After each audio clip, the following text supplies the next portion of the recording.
You've seen them before, in ancient temple, in secret societies, even hidden in plain sight, on money, flags, and pop culture. But where did these symbols really come from? And why have they survived for thousands of years? Because they weren't just decorations, they were codes carved into myth, designed to speak to something deep inside us, something we've almost forgotten how to hear. In this video, we'll uncover 5 ancient occult symbols you've probably seen, but never truly understood. Each one carries the weight of an entire mythology, and a hidden truth about how ancient civilizations saw the cosmos and the soul. If you love decoding ancient mysteries and seeing the world through mythic eyes, hit subscribe. This is Beyond Mythology. A snake swallowing its own tail. Simple, not even close. This is the Ouroboros, one of the oldest occult symbols known to humankind. It appeared in ancient Egypt, coiled around the sun god Ra as he sailed through the underworld. Later, it slithered into Greek philosophy, alchemy, and even Norse mythology as Jormungandr, the serpent encircling the world. But what does it mean? On the surface, eternity, the cycle of birth, death, and rebirth. But beneath that lies something deeper. In esoteric traditions, the Ouroboros is a symbol of cosmic unity, the infinite dance between destruction and creation, a universe that constantly devours and renews itself, never ending, never still. To the alchemists, it was sacred, a map of transformation, the self consuming itself to be reborn as something greater, a symbol of the soul in process, not perfection. Carl Jung saw it as the ultimate archetype of individuation, the moment when the ego realizes it is both the question and the answer. The Ouroboros doesn't just represent eternity, it's a mirror. It dares you to look at yourself and ask, am I stuck in a cycle, or am I evolving through it? 2 triangles, one pointing up, one pointing down. They meet and form a star, but this is no ordinary star. This is the Hexagram, known by many names across time. The Seal of Solomon, the star of the macrocosm, the union of heaven and earth. Today it's mostly recognized as a symbol of Judaism. But long before that it was a mystical key, passed through secret traditions, from alchemists to Kabbalists, from temple magicians to esoteric philosophers.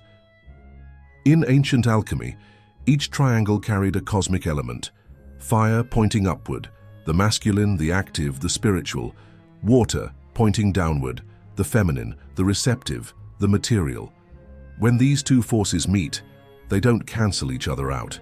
They create balance, a harmony that mirrors the very architecture of the universe. This is not duality in conflict, it's duality in fusion. In Kabbalistic traditions, the hexagram became a map of the divine, a symbol of Tiferet, the central sphere on the tree of life, where beauty, truth, and balance reside. It's the point where God's energy meets human consciousness. But there's something even more ancient hiding behind it. Legends say that King Solomon, a figure suspended between history and myth, used this seal to command spirits and demons, not to destroy them, but to understand and integrate their power. Because the hexagram doesn't banish shadow, it embraces it. In modern psychology, Carl Jung might have called this the sacred marriage, the alchemical union of the inner masculine and feminine, of the conscious and the unconscious. The hexagram teaches that enlightenment doesn't come from escaping the world, it comes from integrating it, from reconciling the opposites within you, and becoming whole, not pure, not perfect, but complete. It looks like a cross with a loop on top, elegant, simple, mysterious, but to the ancient Egyptians it was far more than a symbol, it was the key to existence. This is the Ankh, the breath of life, the key of the Nile, the sacred loop of eternity. You'll see it everywhere in Egyptian art, held in the hands of gods, offered to the noses of pharaohs, floating beside the sun disk of Ra. But why? Because in the mythology of Egypt, life wasn't just about survival. It was about alignment with cosmic forces, divine order, and the afterlife. The Ankh was their reminder that true life began after death. In the Osirian myth, when Osiris is torn apart by Set and resurrected by Isis, the Ankh becomes a symbol of restoration, of divine resurrection. It wasn't a promise of heaven, it was a process of transformation. The gods used the Ankh to breathe energy into the soul, to awaken the Ka, the life force, and guide it beyond the veil. In the temples, initiates carried Ankhs during sacred rites, not as ornaments, but as tools of passage. To carry the Ankh was to carry the question, am I truly alive, or am I just surviving? In esoteric traditions, the Ankh became the symbol of life that transcends time, a convergence of male and female, spirit and matter, birth and rebirth.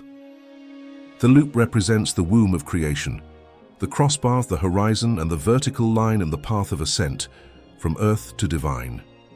It's a map, a diagram of how the human becomes eternal. Because to the ancients, death was never the end. It was initiation, and the Ankh, it was the key. One eye, surrounded by light, floating above a pyramid or etched into stone, you've seen it. On currency, architecture, secret society documents, and conspiracy theory videos. But long before it was known as the Eye of Providence, this symbol had another name, the Eye of Horus. In Egyptian mythology, Horus, the falcon-headed god, loses his eye in a divine battle against Set, the god of chaos. But the eye is restored, not just physically, but spiritually. It becomes a symbol of healing, clarity, and cosmic order. The left eye of Horus represented the moon, intuition, mystery, the unconscious. It wasn't about seeing the world, it was about seeing within. Centuries later, this sacred eye was reinterpreted by esoteric orders. To the Freemasons, it became the Eye of Providence, the divine intelligence that observes all things, but not as a tyrant, as a witness, a reminder that nothing is ever truly hidden, not even from yourself. In myth and mysticism alike, the eye is not just a watcher, it's a mirror. It reflects your intentions, your fears, your truths, and it demands self-awareness. To see with this eye is to awaken. It's the third eye, the pineal flame, the opening between illusion and insight. In psychological terms, it's the moment of individuation, when you step out of the story you've been told and start seeing the patterns behind the story. The eye is everywhere in myth. Odin sacrificed one eye for wisdom. Shiva opens his third eye to destroy ignorance. Even in Christianity, the eye of God watches, not to punish but to reveal. This symbol survives because it speaks to the most ancient question: what if someone or something sees everything? And what if that someone is you? A sun, but dark. It doesn't shine. It pulls. This is the black sun, a symbol whispered in secret circles, carved into occult diagrams, and feared for what it might represent. But what is it?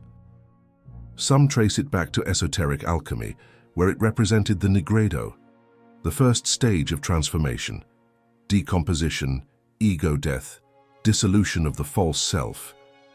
Others link it to ancient solar cults, where the sun would disappear each night only to be reborn, a symbol not of light, but of what gives birth to light. Even in Norse mythology at Ragnarok, the end of all things, the sun is swallowed and the world falls into darkness before the rebirth of a new age. The black sun is that moment, the threshold between death and transfiguration. But this symbol has also been twisted.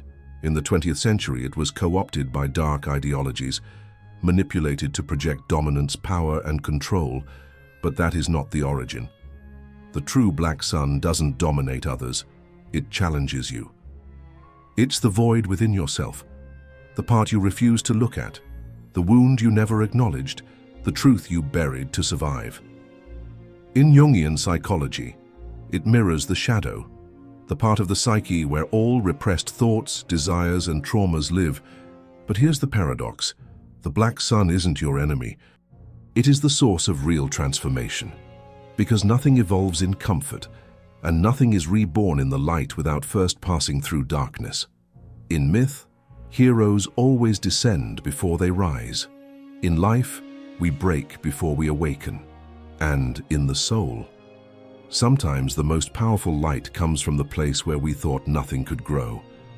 That's the black sun, a symbol of endings, beginnings, and the power that only reveals itself when you dare to face the dark. Symbols speak, not in words but in echoes. Each one we explored today was more than just a shape. It was a message, etched into myth, charged with meaning, and passed down across centuries as if the ancients were trying to tell us something we forgot. The Ouroboros teaches that endings are beginnings. The hexagram reminds us that opposites don't destroy, they complete.